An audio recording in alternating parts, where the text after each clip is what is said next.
जब बाइबल कहती है कि इजरायली लोग प्रार्थना कर रहे थे कि परमेश्वर हमें इस मजदूरी से, इस दुखी कामों से छुड़ा जिससे उनका जीवन दुखी हो गया था, तो बाइबल कहती है परमेश्वर ने मूसा को भेजा और मूसा के जरिए अपने वचनों को भेजा। आज मेरा विश्वास है कि यह वचन जब आप सुनेंगे, आपके हृदय से परमेश्वर बात करेगा और आप छूट जाएंगे अज्ञानता से भी, शैतान से भी, बंधनों से भी। इसलिए बाइबल कहती है कि सुलेमान ने इस धरती के ऊपर जितनी चीजें थी, सूर्य से लेके, चंद्रमा से लेके, मछलियों से लेके, घोड़ों से लेके, फूल पक्षियों से लेके, हर एक चीज की उसने चर्चा की, क्योंकि परमेश्वर ने उसे बुद्धि का वरदान दिया था। जब उसमें बुद्धि का वरदान था तो उसे सब चीजों की नॉलेज थी। परिवार में कैसे चलना है, दोस्तों के साथ कैसे चलना है, समाज के साथ कैसे चलना है। परमेश्वर ने सब प्रकार की बुद्धि उसे दी थी। उसने अपने जीवन में गलतियां की, लेकिन उसे वो मालूम था कि वो गलतियां हैं, और उसने उन गलतियों का जिक्र भी नीति वचन में किया। जो उसने खुद की, उसने उनका जिक्र भी किया।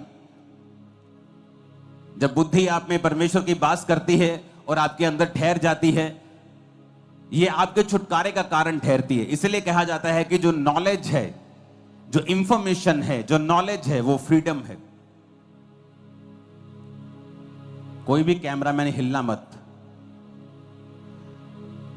आज से कुछ साल पहले जब दुबई में कुछ नहीं था, लेकिन जब उन्हें नॉलेज होती है कि हमारे नीचे तेल का एक कुआं है इतना बड़ा, तो आज दुनिया का हर सेलिब्रिटी दुबई में जाना चाहता है, वहीं रहना चाहता है। आज चर्च के कितने बिलीवर्स हैं जो वहां पर मिलियनियर्स हैं, क्योंकि जब आपको नॉलेज होती है ये फ्रीडम लेके आती है। जब आपको ज्ञान हो जाता है ये आपके लिए छुटकारे का कारण बनता है। इसलिए मैंने संडे को समझाया था कि परमेश्वर ने कहा ज्ञान के बिना उसकी प्रजा क्या हो रही है, नाश हो रही है। ये कैमरामैन को बिठा दो, सामने वाले को, तुम बैठ जाओ प्लीज, हिलना मत। अब बंद कर दो, साइड पे हो जाओ, थोड़ा सा हिलना मत, तुम बहुत हिल रहे हो। अपने पड़ोसी को बोलो बिना ज्ञान के प्रजा नाश होती और बंधनों में जाती है। तो जब आपके अंदर ज्ञान नहीं होता, परमेश्वर ने यह नहीं कहा कि शैतान के कारण मेरी प्रजा नाश हो रही है, या शैतान के कारण मेरी प्रजा में बीमारियां फैल रही हैं, शैतान के कारण मेरी प्रजा में जादू टोना फैल रहा है। परमेश्वर ने कहा जादू टोना, शैतान, सब कुछ मैंने तुम्हारे बस में कर दिया है। किसी भी वस्तु से तुम्हें कुछ भी हानि ना होगी। मैं तुम्हें सांपों और बिच्छुओं को रौंदने का और शत्रु की सारी सामर्थ्य के ऊपर अधिकार देता हूं। किसी भी वस्तु से तुम्हें कुछ भी हानि नहीं होगी। तुम्हारे गांव में, तुम्हारे मोहल्ले में वो 50 साल से जो तांत्रिक बैठा है, चाहे तुम 6 महीने के विश्वासी हो, तुम उससे 1 करोड़ गुना भारी हो, तुम उससे 1 लाख गुना भारी हो, मैं सच कह रहा हूं। तुम बंद कर सकते हो ये ड्रोन, ये सब डिस्ट्रैक्शंस। ऊंची आवाज से बोलो हालेलुया। अब बात यह है कि अब चर्च को उस जगह के ऊपर लाया जाए जहां से चर्च को यह बात की नॉलेज हो जाए कि अगर हमारे अंदर परमेश्वर का ज्ञान नहीं है तो शैतान कभी भी आपको हरा सकता है। इसीलिए जब परमेश्वर यीशु मसीह के लिए आकाश खुल गया था, आकाशवाणी हुई। इमेजिन करो आपके लिए आकाश खुल जाए और ऊपर से परमेश्वर की डायरेक्ट आपको आवाज आए कि तू मेरा प्रिय बेटा है, मैं तुझसे बहुत खुश हूं, और सारी दुनिया इसकी विटनेस हो। और तो भी शैतान यीशु मसीह के पास आकर कहता है यदि तू परमेश्वर का बेटा है तो इन पत्थरों को बोलिए रोटियां बन जाएं। इसका मतलब क्या? चाहे आपने कैंसर से छुटकारा पाया हो, चाहे आपने बड़ी बीमारी से छुटकारा पाया हो, चाहे आपने पवित्र आत्मा का वरदान पाया हो, चाहे आपने परमेश्वर को देखा हो, परमेश्वर की आवाज सुनी हो, फिर भी शैतान आपको गिराने की कोशिश करेगा अगर आपके अंदर परमेश्वर का वचन नहीं है। तो यीशु मसीह ने तब शैतान को यह नहीं कहा कि शैतान मेरे लिए आकाशवाणी हुई थी कि मैं उसका प्रिय बेटा हूं। परमेश्वर ने कहा शैतान लिखा है इंसान केवल रोटी से नहीं परंतु परमेश्वर के मुख से निकले एक एक वचन से जीवित रहेगा। यानी अगर परमेश्वर यीशु मसीह को भी वचन का ज्ञान नहीं होता तो भी वो शैतान को हरा नहीं पाते। इसीलिए आपने ये बहुत ध्यान से देखा होगा कि प्रभु यीशु मसीह को स्क्रिप्चर्स की, बाइबल की बड़ी अच्छी नॉलेज थी। जब वो आराधनालय में बाइबल पढ़ने के लिए यशाया की पुस्तक पढ़ रहे थे कि यहोवा का आत्मा मुझ पे है, तो परमेश्वर ने कहा था आज ये लेख तुम सबके सामने पूरा हुआ है क्योंकि ये वचन मेरे लिए लिखा गया था। कितने मेरी बातों को समझ रहे हैं? मैं अभी वचन पे नहीं आया हूं, मैं आपका बेस बना रहा हूं कि क्यों वचन को सुनना और समझना और इस पे चलना हमारे लिए इंपॉर्टेंट है। हालेलुया। आज जो बिलीवर्स हैं उनके लिए परमेश्वर ने एक मैसेज दिया है मुझे, और जब आप ये मैसेज सुन रहे होंगे तो परमेश्वर का आत्मा आपसे बात करेगा 100%। तो सबसे पहली चीज जो वचन ये कहता है कि हमें किस चीज की जरूरत सबसे ज्यादा है। नीति वचन 2:4 में लिखा है, तू बुद्धि को चांदी के समान ढूंढे और गुप्त धन के समान उसकी खोज में लगा रहे।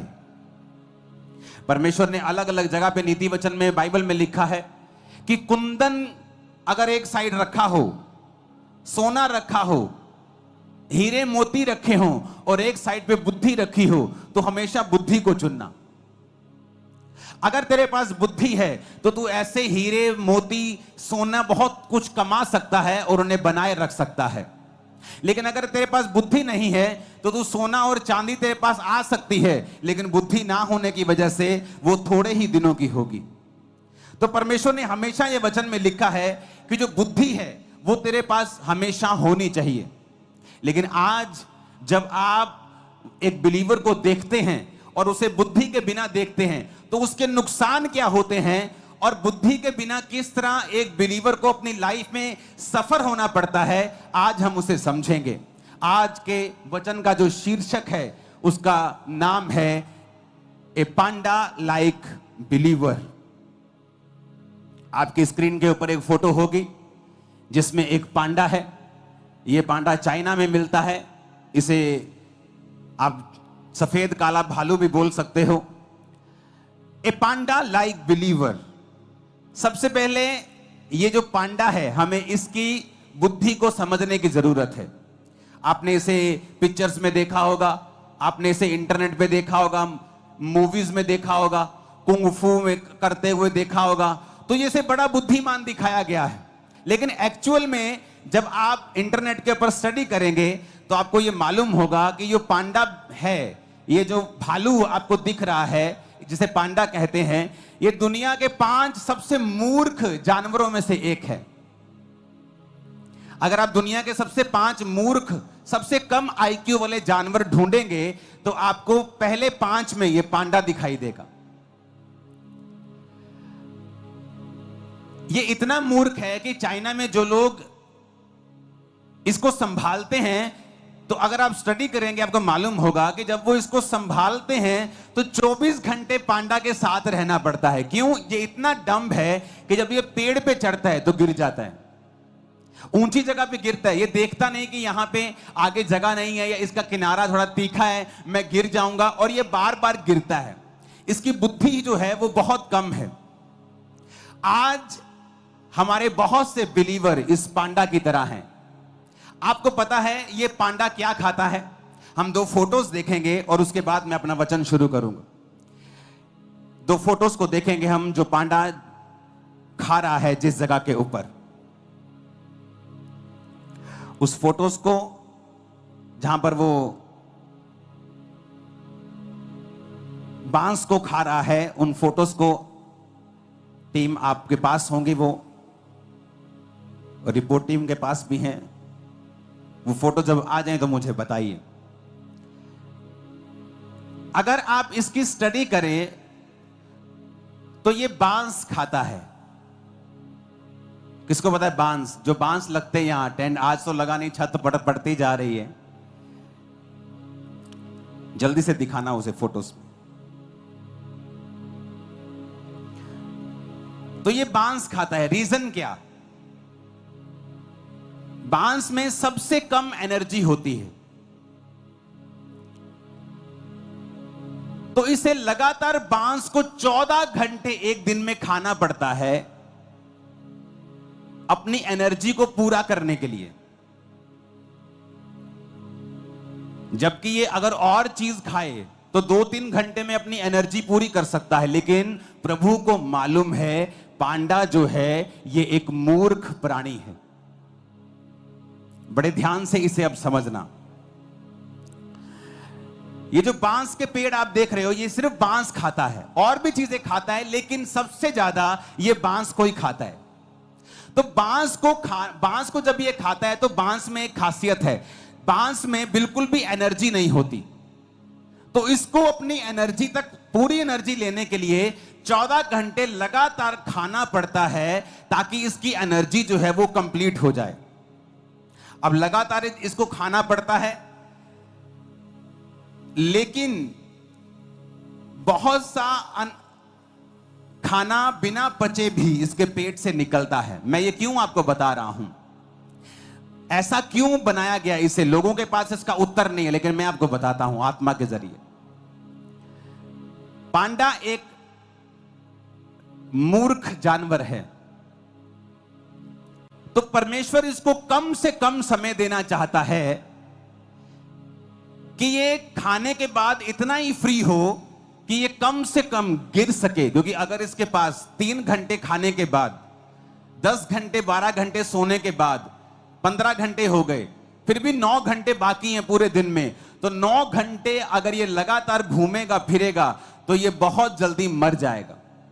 तो परमेश्वर इसको ऐसा खाना देते हैं, जबकि अगर अंदर इसकी साइंटिस्ट ने जब स्टडी की तो ये मीट भी खा सकता है, लेकिन ये मीट नहीं खाता। और साइंटिस्ट को मालूम नहीं कि मीट क्यों नहीं खा रहा, क्योंकि परमेश्वर को जानता है कि ये एक डम्ब एनिमल है, और अगर ये जल्दी खाकर फ्री हो जाएगा तो ये अपना नुकसान करेगा। बहुत से पास्टर्स को मैंने देखा है, परमेश्वर उन्हें एक मूर्ख पांडा की तरह समझता है, और बहुत से बिलीवर्स को मैंने देखा है, और परमेश्वर जब आपको देखता है तो इस फोटो की तरह देखता है, ए पांडा लाइक बिलीवर। जब परमेश्वर आपको इस फोटो की तरह देखता है कि आप देखने में तो बड़े क्यूट हैं, बड़े सुंदर हैं, लेकिन आत्मिक रूप से आप एक मूर्ख विश्वासी हैं। जब एक पास्टर, जब एक सेवक, एक विश्वासी आत्मा में समझदार नहीं होगा, तो परमेश्वर ये मेक श्योर करेंगे कि तुम लोग इतने झंझटों में और शैतान के बंधनों में थोड़ा थोड़ा फंसे रहो, और तुम पूरी तरह से फ्री ना हो पाओ, क्योंकि जैसे ही तुम फ्री होगे तुम अपना नुकसान कर लोगे, क्योंकि उसकी कैपेसिटी नहीं है, बुद्धि नहीं है, विजडम नहीं है। विजडम नहीं है तो परमेश्वर तुम्हें नहीं बढ़ा सकता, तुम्हें आगे नहीं लेके जा सकता। मुझे परवाह नहीं दुनिया में क्या हो रहा है, दूसरे लोगों के पास क्या हो रहा है, मुझे कोई टेंशन नहीं। मैं अपना देख रहा हूं, मुझे बढ़ना है, मेरे लाइफ में कौन सी कमी है, मुझे कौन सी चीज पे काम करना है, मुझे कौन से हिस्से पे काम करना है, आत्मिक क्षेत्र में मुझे कौन सी चीजों में आगे जाना है। कई बार मैं अपनी लाइफ में शारीरिक क्षेत्रों को छोड़ देता हूं कि ये शारीरिक चीज, ये शारीरिक छोड़ देता हूं। आत्मिक क्षेत्रों में, शारीरिक भी वो जो सेवकाई से संबंधित है, लेकिन मैं आत्मिक क्षेत्र में काम करता रहता हूं। कितनी देर तक? क्योंकि मैं अंदर से फाइट कर रहा हूं कि मुझे ये करना है, ये करना है, इस चीज को कब्जा करना है। जब मैं उस चीज पे कब्जा कर लेता हूं, फिर मैं बाहर निकलता हूं, चाहे मुझे 1 साल लगे, 6 महीने लगे, महीना लगे, हफ्ता लगे, उसके बाद बाहर आता हूं तो मुझे मालूम होता है मैं ग्रेस लेके आया हूं, अब परमेश्वर मुझे रोकेगा नहीं। अब जिस चीज पे मैं हाथ डालूंगा वो होता जाएगा, क्योंकि अब मुझे बांस खाने की जरूरत नहीं, मैं मीट खाकर बाकी हफ्ते, बाकी घंटे काम कर सकता हूं। कितने मेरी बात को समझ रहे हैं? ये बड़ा ध्यान से समझने वाली बात है। अगर आप एक ऐसे पास्टर हैं जो चुगलियां करते हैं, आप एक ऐसे पास्टर हैं जो दूसरे पास्टर्स की सेवकाई में क्या हो रहा है आपको ज्यादा इसका ज्यादा आपको लालसा है, ज्यादा आपको वो चुगली वाला वो एक अंदर से कीड़ा है, तो परमेश्वर ये मेक श्योर करेगा कि आप उस छोटी सी सेवकाई और छोटे से दायरे में ही रहें और उसी बांस को खाते रहें और हगते रहें और खाते रहें, क्योंकि परमेश्वर नहीं चाहता कि आप 2-3 घंटे में मांस खाएं और बाकी दिन आप बिना बुद्धि के घूमें और दूसरों को भी नाश करें और अपना भी नाश करें। और जैसे ही आप में बुद्धि बढ़ती है, परमेश्वर कहता ओह इसमें बुद्धि बढ़ गई है, अब मैं नहीं चाहता कि मेरा एक टैलेंट वेस्ट हो। अब जब इसमें बुद्धि बढ़ गई है तो मैं इसको बांस हटाकर मैं इसे मीट दूंगा, मैं इसे फल दूंगा, मैं इसे सब्जियां दूंगा जो इसको जल्दी एनर्जी देंगी और ये फिर जल्दी से काम करने पाएगा, क्योंकि अब इसको दूसरों को अटैक नहीं करना, अब इसको फलाना क्या कर रहा है, अब इसको बढ़ना है। कितने मेरी बात को समझ रहे हैं? A panda like believer, a panda like pastor, a panda like minister, एक सेवक जो पांडा की तरह है, एक विश्वासी जो पांडा की तरह है, बुद्धिमान नहीं है। इसलिए परमेश्वर मेक श्योर करता है आप बिजी रहें, उस छोटे से दायरे में आप बिजी रहें, आप 14-14 घंटे वही काम करते रहें, क्योंकि प्रभु को मालूम है आप जैसे ही पवित्रताई, आप जैसे ही उस बीमारी से थोड़ा सा हटेंगे आप पाप में गिर जाएंगे। जैसे ही खुदाबंद आपको पैसा देगा आप तभी दारू पीना शुरू कर देंगे। आप नहीं पी रहे, आप जिस दिन आप परमेश्वर को यकीन दिलवा देंगे कि प्रभु मुझे पैसा दे मैं बिगड़ूंगा नहीं, मुझे सेहत दे मैं पाप में नहीं जाऊंगा, suddenly at that same second आपकी लाइफ चेंज होना शुरू हो जाएगी। लेकिन प्रभु आपको देख रहा है, आपको फैमिली ने चर्च भेज दिया, आपने कहा पापा मुझे चर्च जाना है, पापा ने कहा बेटा तू लड़की है, जवान है, तू चर्च मत जा, मेरे को डर है। नहीं पापा मुझे जाना है। आप चर्च में बैठी हैं, परमेश्वर का बड़ा प्लान है, लेकिन चर्च आने के बाद अब आपको लड़के दिखाई दे रहे हैं कि मुझे किसके साथ फ्रेंडशिप करनी है, क्योंकि आपकी लाइफ में निराशा है, क्योंकि आपकी मम्मी आपसे प्यार नहीं करती, आपका भाई आपको गालियां निकालता है, आपकी लाइफ में कुछ हो नहीं रहा। तो आप ये साबित कर रही हैं कि आप पांडा हैं, कि परमेश्वर मुझे बुद्धि नहीं है तो मुझे आशीष मत देना। ऐसा ना हो कि जब मैं आशीष पा जाऊं तो अपना भी नुकसान करूं और दूसरों का भी करूं। तो परमेश्वर आपको उसी छोटे लेवल पे रखेगा कि आप उस बांस को खाते रहें 14 घंटे अपनी एनर्जी को पूरा करने के लिए, ताकि आप दूसरी चीजों पर ध्यान ना दें। आज बहुत से विश्वासी इसलिए आशीषित नहीं है कि प्रभु दे नहीं सकता, वो इसलिए विश्वासी नहीं कि प्रभु को यकीन नहीं है, प्रभु को पता है ये आत्मिक बुद्धिमान नहीं है। जी जैसे ही आज अगर चर्च में अनाउंसमेंट होती है ना, अच्छा ठेकेदार चाहिए 10 तरह के ठेकेदार चाहिए, कल को चर्च में आ जाना, आप हैरान हो जाएंगे जो क्रिश्चियन ठेकेदार हैं उनका काम भी जीरो है, सबका नहीं, अच्छे क्रिश्चियन भी ठेकेदार हैं, लेकिन दूसरों से वो ज्यादा ठगियां मारने वाले हैं। जबकि परमेश्वर के मुताबिक एक क्रिश्चियन व्यक्ति अगर उस एरिया में एक ठेकेदार के रूप में है तो सबसे मशहूर वही होना चाहिए, क्योंकि परमेश्वर ने कहा मैं तुम्हें श्रेष्ठ बनाऊंगा, सब जातियों से श्रेष्ठ, सबसे ऊपर तुम होगे। लेकिन क्यों ऐसा नहीं हो रहा? क्योंकि जैसे ही उसको ठेका मिलता है, आज मैं हैरान हूं, आप चर्च के बाहर कोई दूसरी जगहों पर लोग काम करने के लिए जाते हैं, वहां से 1500 रुपए लेते हैं, जैसे चर्च का नाम आता है, अच्छा बड़ी चर्च है, 6000 रुपए लेंगे। क्यों? और यही चीज है जो परमेश्वर को नापसंद है, कि आपने अमीर आशीषित चर्च को देखा, आपने उसे लूटना शुरू कर दी। आप एक पांडा लाइक बिलीवर हैं, आप एक मूर्ख हैं, आप नहीं जानते कि वो आपको सेवा का एक मौका दिया था परमेश्वर ने, जो आपको जिंदगी में कभी दोबारा नहीं मिलेगा। आपने खो दिया तो फिनिश, दोबारा वैसा मौका कभी नहीं मिलेगा। मैं आपको गारंटी देता हूं, मैं प्रभु का दास नहीं, अगर ऐसा हो जाए तो, जो मैं कह रहा हूं अगर ना हो तो मैं बता रहा हूं। लेकिन जब एक पांडा लाइक बिलीवर हमारे पास होता है, वो वही गलतियां करता है। क्यों? क्योंकि उसकी बुद्धि जो है बहुत कम है। जबकि जब चर्च का काम आना चाहिए तो जो बाहर 1000 का है, चर्च को 500 में होना चाहिए। लेकिन उल्टा है, जो बाहर 1000 में लोग कर रहे हैं, चर्च में 5000 मांगते हैं। क्यों? वो लूटने की कोशिश करते हैं। कितने लोग हैं जो चर्च में अपना टैलेंट यूज कर रहे हैं? आप प्लम्बर हैं, आप ठेकेदार हैं, आप कुछ हैं, लेकिन जैसी चर्च में से आपको काम का न्योता मिलता है, आप पैसा कमाने की कोशिश करते हैं। यह प्रूफ है कि परमेश्वर कहता है मैं तुझे उसी लेवल से बढ़ाऊंगा नहीं, क्योंकि तू एक पांडा के जैसा बिलीवर है। तुझे ये नहीं पता था कि ये मेरी बुलाहट थी सेवकाई की, तुझे चर्च में जाना था, सेवा करनी थी, और फिर मैं तुम्हें बढ़ाता और बाहर से तुझे आशीषित करता, पर तू लालची निकला। नेहम्याह के समय में भी लालची विश्वासी थे, भाइयों से ब्याज लेते थे, परमेश्वर के भवनों को लूटते थे। तो ये आज अगर बढ़ना है तो परमेश्वर पर निर्भर नहीं करता, हम पर निर्भर करता है कि हमारे अंदर परमेश्वर की कितनी बुद्धि है। क्या हम परमेश्वर के प्लान को समझ पा रहे हैं? क्या हम परमेश्वर के इंतजाम को समझ पा रहे हैं जो परमेश्वर हमारे बीच में होकर कर रहा है? क्या हम समझ पा रहे हैं कि परमेश्वर हमें मौका दे रहा है? क्या हम समझ पा रहे हैं कि हम आशीषित इसलिए नहीं हैं क्योंकि हमारा कैरेक्टर अभी तक परमानेंट नहीं है? हमारा कैरेक्टर बहुत ही पानी के ऊपर जैसे डड्डू तैरते हैं उनकी तरह है, गहरी जाने वाली मछलियों की तरह नहीं है। आज लोग व्यभिचार नहीं करते क्योंकि उनको मौका नहीं मिला। आज चोरी नहीं करते, उनको मौका नहीं मिला। जैसे चर्च में ब्रांच में ड्यूटी मिलती है, वैसे चोरियां करनी शुरू कर देते। क्यों? क्योंकि तुम असल में एक चोर थे, असल में एक व्यभिचारी थे, इसलिए परमेश्वर ने तुमको बढ़ाया नहीं। क्यों नहीं बढ़ाया? क्योंकि तुम एक पांडा की तरह बिलीवर हो। वो तुम्हें जांच रहा था, परख रहा था, तुम अपनी जांच में, परख में फेल निकले। ऊंची आवाज में हालेलुया बोलो।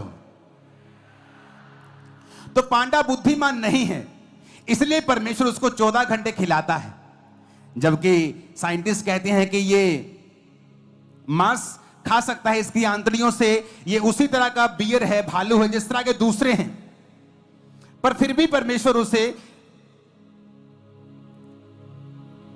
बांस ही खिलाता है क्योंकि वो मूर्ख है। अगर उसके पास 9 घंटे बचेंगे तो वो 9 घंटे में एक चोट पक्का लगवाएगा और मर जाएगा। पांडा की एक और खासियत है, पांडा की एक खासियत है कि पांडा इतना डम्ब है कि जो फीमेल पांडास हैं वो एक साल में सिर्फ 3 दिन ऐसे होते हैं जब प्रेग्नेंट हो सकती हैं। इसलिए पांडास की गिनती बहुत ही स्लो है, और बहुत ही स्लो, इतनी स्लो है कि जब 3 दिन साल में होते हैं जब मादा पांडा प्रेग्नेंट हो सकती है, तो भी उन दिनों में भी जो मेल पांडा है कोई इंटरेस्ट नहीं दिखाता। उनको बच्चे जन्माने का कोई भी इंटरेस्ट नहीं है। जिस तरह से आज पास्टर्स को और बिलीवर्स को रूहें जन्माने का कोई भी इंटरेस्ट नहीं है। इसलिए मैंने कहा ए पांडा लाइक बिलीवर, ए पांडा लाइक पास्टर, जिसे जन्म देने में कोई भी इंटरेस्ट नहीं है, जिसे मतलब है कि वो 14 घंटे बांस पे बांस खाई जाए बस। जिसे मतलब है नौकरी पे गए, नौकरी से आ गए, मम्मी के साथ शॉपिंग चले गए, मम्मी के साथ वापस आ गए, रिश्ता ढूंढने चले गए, रिश्ता तोड़ दिया, रिश्ता रख लिया, कभी बुआ घर चले गए, उसको सारी चीजों में इंटरेस्ट है। लेकिन अगर उसे बोलो आज इस हफ्ते कितने लोग थे जो रूहों को जन्म देने के लिए, सुसमाचार सुनाने के लिए गए? कोई नहीं। इसका मतलब आप एक पांडा लाइक बिलीवर हैं, क्योंकि पांडा भी बच्चों को जन्म देना नहीं चाहती, जबकि साल में सिर्फ 2-3 दिन ऐसे होते जब वो प्रेग्नेंट हो सकती है। कभी वो इंटरेस्ट नहीं होता, कभी मेल का इंटरेस्ट नहीं होता, तो कितने कितने साल उनके बच्चा ही नहीं होता, क्योंकि साल में सिर्फ 3 दिन होते हैं जब वो प्रेग्नेंट हो सकती। तब उन दोनों का इकट्ठा होना जरूरी है। तब भी कभी किसी का इंटरेस्ट नहीं, कभी कोई पांडा खा रहा है, कभी पांडी खा रही है। उन्हें बच्चे पैदा करने में कोई इंटरेस्ट नहीं है। जिस तरह एक विश्वासी में आज रूहें पैदा करने में कोई भी इंटरेस्ट नहीं है। उन्हें इंटरेस्ट है बस अपने परिवार में, बस वहां गए, यहां से वहां आ गए, वहां से वहां चले गए, फिर उधर से इधर आ गए। उन्हें कोई इंटरेस्ट नहीं है परमेश्वर में, रूहें बचाने में, रूहें परमेश्वर के किंगडम में मुझे किस तरह लेके जानी है, उन्हें कोई इंटरेस्ट नहीं है। दैट्स मीन परमेश्वर उन्हें देखता है एक पांडा लाइक बिलीवर, ए पांडा लाइक पास्टर। तो परमेश्वर नहीं चाहता कि हम किसी का नुकसान करें, तो परमेश्वर फिर चाहता है कि हम उसी छोटे दायरे में रहें और वही करते रहें क्योंकि बुद्धि की कमी है। हालेलुया। फिर परमेश्वर ने क्यों उन्हें बांस खाने को दिया? परमेश्वर हमें जानवरों के बीच से सिखाता है। परमेश्वर कहता है कौओं को देखो, चिड़ियों को देखो, बाज की तरह वो हमें बलवान करना चाहता है। वो उदाहरण देता है हमें जानवरों का, क्योंकि जानवर परमेश्वर ने बनाए हैं। एक घर में दो बर्तन होते हैं, एक कूड़ेदान के लिए, एक पानी पीने के लिए। दोनों परमेश्वर ने बनाए हैं, दोनों आपके घर के बर्तन हैं। कूड़े वाला भी आपके घर का बर्तन है, पानी पीने वाला भी आपके घर का बर्तन है। एक निरादर के लिए, एक आदर के लिए। परमेश्वर ने हर तरह के जीव जंतु बनाए हैं हमें सिखाने के लिए। आप जानते हैं पांडा क्यों उन बांस को खाता है, और सिर्फ बांस को ही खाता है, और वो बांस को ही खाता रहता है 14 घंटे? क्योंकि बांस बहुतायत में होता है। जब एक पांडा बांस को खाता है तो बांस को खाने के लिए उसे किसी दूसरे जानवर के साथ फाइट करने की जरूरत नहीं। अगर चीता हफ्ते में एक बार खाता है, कई बार 2 हफ्ते में एक बार या हफ्ते में 2 बार, जब उसे मिल जाए, जब वो चीता खाता है, जब एक हिरन का वो शिकार करता है या एक लेपर्ड, एक तेंदुआ शिकार करता है, तो उस शिकार को पकड़ के अपने जबाड़े से वो पेड़ के ऊपर ले जाता है। कई बार उससे हाइना लड़ते हैं, लकड़बग्गे लड़ते हैं। कई बार तेंदुओं से शेरनी लड़ पड़ती है, कई बार तेंदुओं से और जानवर लड़ते हैं उस शिकार को अपना करने के लिए। कई बार उसे पाड़ देते हैं, हाफ हाफ कर लेते हैं, थोड़ा सा टुकड़ा कोई ले जाता है। गिद्ध भी आ जाते हैं, बाज आ जाता है, कई बाज नहीं आते तो गिद्ध आ जाते हैं। तो कई तरह के जानवर उससे फाइट करते हैं, क्योंकि वो जल्दी एनर्जी देने वाला एक मीट है। लेकिन पांडा के साथ वो क्यों बांस खाता है? क्योंकि बांस खाने के लिए पांडा को किसी भी तरह की लड़ाई करने की जरूरत नहीं होती। जिस तरह आज के बिलीवर हैं, पांडा लाइक पास्टर्स हैं, जिन्हें बिल्कुल लड़ना पसंद नहीं है, वो लड़ना नहीं चाहते। उनका पति जब कहता है ओए चर्च गई तेरी ऐसी की तैसी, अच्छा ठीक है जी, चर्च जाना बंद कर देती हैं, क्योंकि उन्हें लड़ना पसंद नहीं है। वो पांडा लाइक बिलीवर हैं। जैसे ही तुम्हारा बड़ा भाई कहता है तेरी खबरदार जो चर्च के आते, ठीक है भाई जी, आप चर्च जाना बंद कर देते। आप पांडा लाइक बिलीवर हैं। पांडा जब बांस खाता है तो बांस खाने के लिए उसे किसी के साथ फाइट करने की जरूरत नहीं, क्योंकि बहुतायत में हर जगह बांस लगे हैं। चाइना में घास की तरह बांस लगे हैं। एक जगह कोई लड़ेगा, दूसरी जगह चल जाएगा, तीसरी जगह इतना बांस लगा, कोई बांस के लिए लड़ता ही नहीं। उसी तरह से विश्वासी हैं जो लड़ना नहीं चाहते, अपने विश्वास के लिए लड़ना नहीं चाहते, अपने रिश्तेदार से लड़ना नहीं चाहते, अपने दोस्त से लड़ना नहीं चाहते। वो हर जगह पांडा बनना चाहते हैं। इसलिए परमेश्वर ने आपको बुद्धिमान नहीं बनाया, क्योंकि जब बुद्धि आएगी तो परमेश्वर की ब्लेसिंग्स आएंगी। ऐसी ब्लेसिंग्स आएंगी जो पहले कभी नहीं थी। ऐसी सेवकाई आएगी जो पहले कभी किसी की नहीं थी। ऐसी ताकत आएगी, ऐसा फाइनेंस आएगा जो पहले कभी नहीं था। लेकिन उस लेवल से पहुंचने के लिए हमें पांडा की बुद्धि से आजाद होना पड़ेगा, क्योंकि पांडा किसी के साथ लड़ाई नहीं करता, क्योंकि बांस हर जगह मौजूद है। आसान लाइफ हर जगह मौजूद है। ये नहीं खाना, वो नहीं खाना, वहां नहीं जाना, कुछ भी करने की जरूरत नहीं। पांडा की तरह जियो, खाई जाओ खाई जाओ खाई जाओ, बिना लड़े। आपको लड़ने की जरूरत नहीं। और परमेश्वर क्या कहता है? शैतान का सामना कर, वो तेरे सामने से क्या होगा? भाग जाएगा। परमेश्वर ने कभी नहीं कहा शैतान के सामने से भाग जा, कभी कभी सामना कर। 4 तरह की बुद्धि है: earthly wisdom, intellectual wisdom, devilish wisdom, heavenly wisdom.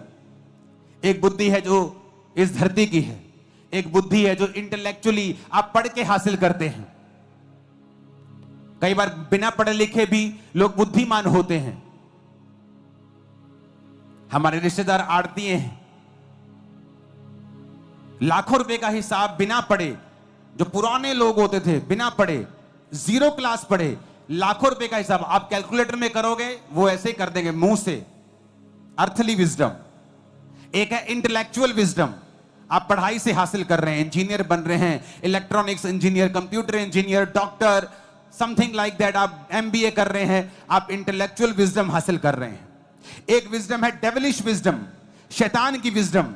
Daniel की चुगली करने वाले लोग जो जाके राजा को बोलते हैं, डैनियल हमने कहा था ना, तेरे अलावा जो कोई प्रार्थना करेगा किसी और परमेश्वर को, वो शेरों की मान में डाल दिया जाए। देख, डैनियल प्रार्थना कर रहा है किसी और परमेश्वर से। उन्हें मालूम था कि डैनियल ऐसा प्रार्थना करने से प्रभु के सामने नहीं रुकेगा। ये थी डेविलिश विजडम, शैतानी बुद्धि, किसी को नाश करने के लिए, किसी की चुगली करने के लिए, किसी को डाउन करने के लिए, किसी को बदनाम करने के लिए यूज करना, डेविलिश विजडम। एक है हेवनली विजडम, ईश्वरीय बुद्धि। कई बार आप अर्थली बुद्धि लगाते हो, जान है तो जहान है, आज विरोध हो रहा है चलो चुप कर जाते हैं, आज विरोध हो रहा है चलो शांत होकर बैठ जाते हैं। ठीक है भाजी, मैं नहीं मानता, ये सुनू, अंदरों तो मान लांगे, ये सुनू, 6 महीने बाद फिर चर्च चल जाएंगे। ये इंसानी बुद्धि है।